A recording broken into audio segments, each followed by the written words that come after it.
Pakistan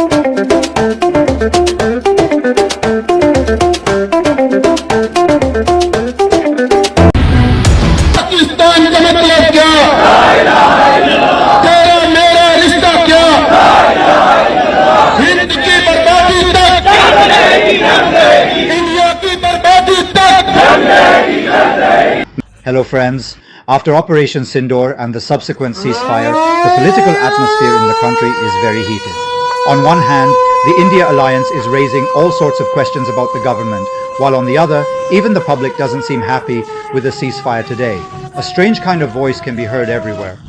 Modi ji, show Pakistan its place. Modi ji, following the example of our friendly nation Israel, crush Pakistan to the ground. Just as Israel is teaching Hamas a lesson in Gaza, do the same Modi ji with the Pakistani terrorists. These voices are rising from every corner of the country today. After Operation Sindoor, the bravery of Israeli Prime Minister Benjamin Netanyahu and his army has become well known among the general public.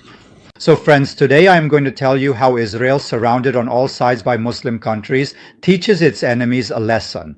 I will talk about the morale of Israeli citizens, the determination of its politicians to protect their people, and an incident related to its army.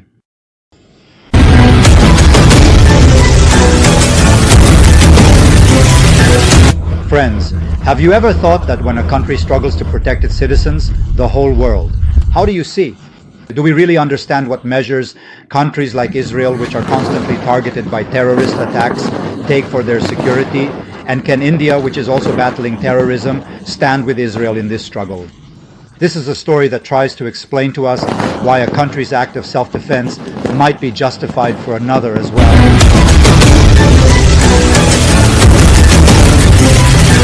So let's move on to our story. Friends, the skies over the Middle East were filled with tension at that time, like the calm before a storm. It was the year 1967, and Israel, a small and young nation, was surrounded by its enemies. The armies of Egypt, Syria, Jordan, and other Arab countries were gathering at Israel's borders. Their intentions were clear: to wipe Israel off the map of the world, and everyone in Israel, from farmers and teachers to soldiers, knew that a sword was hanging over their heads. They were afraid. They were worried about the future of their children.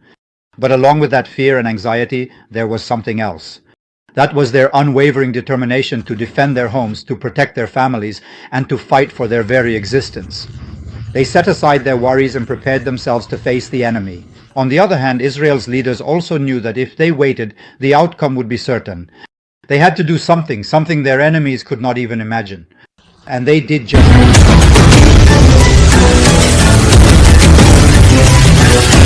Friends, it was the morning of June 5th, 1967. The sun had not yet fully risen when Israeli Air Force planes took to the skies. This was no ordinary flight. It was a bold, confident, and decisive attack. Their targets were the Egyptian airfields where enemy planes were stationed. Friends, just imagine the intensity of that moment.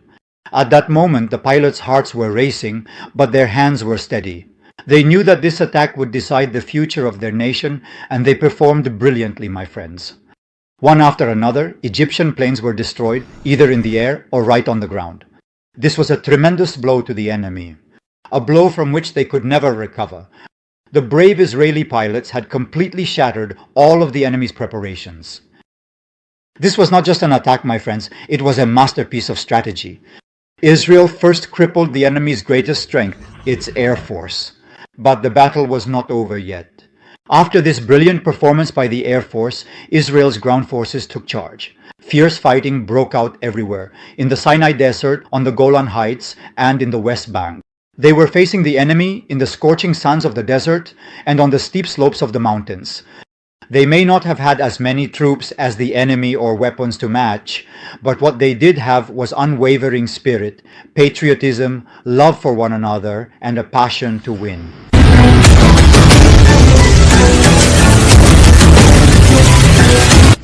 Friends, the roar of tanks, the sound of guns, and the courage of the soldiers. Together, these three were writing a saga that would astonish the world. The Israeli army was advancing rapidly, forcing their enemies to retreat. They crossed the toughest paths, climbed treacherous peaks, and faced every challenge head-on.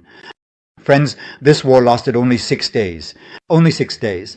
But in these 6 days, a new history was created. Israel dealt a decisive defeat to its enemies. They gained control over the Sinai Peninsula, the Golan Heights, the West Bank, and East Jerusalem. Friends, this was not just a military victory. This was a victory for Israel's very existence. They showed the world that they were ready to fight and win. They taught their enemies a harsh lesson, that Israel cannot be taken lightly.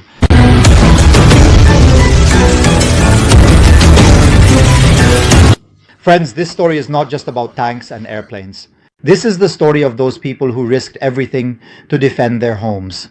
It is the story of those families who sent their loved ones to war and waited for their return.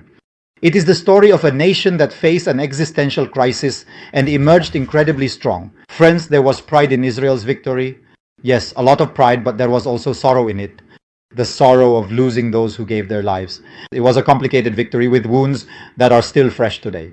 Friends, the main countries that participated in this war against Israel were Egypt, Syria, and Jordan, in which Iraq, Saudi Arabia, Sudan, Tunisia, Morocco, and Algeria also gave some degree of support, siding with the enemy. In this war, around 776 Israeli soldiers were killed, while about 15 to 20,000 enemy soldiers lost their lives. These are just numbers, friends. The real story lives in the hearts of those who experienced this war. So friends, this was the story of the Six-Day War of 1967, a story that reflects patriotism, bravery, determination, and the struggle for existence. This story shows us how Israel faced a great challenge and taught its enemies an unforgettable lesson. Friends, now the question arises, should India also take such tough measures against Pakistan? The answer is clear.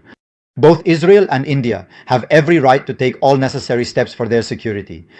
We must understand that the first duty of any country is to protect its citizens. When India faces terrorism, Israel too is taking steps to deal with terrorism in the same way. Both countries have an equal right to security, and our government needs to understand this because now it is a matter connected to the very existence of our nation. Hail India, Vande Mataram.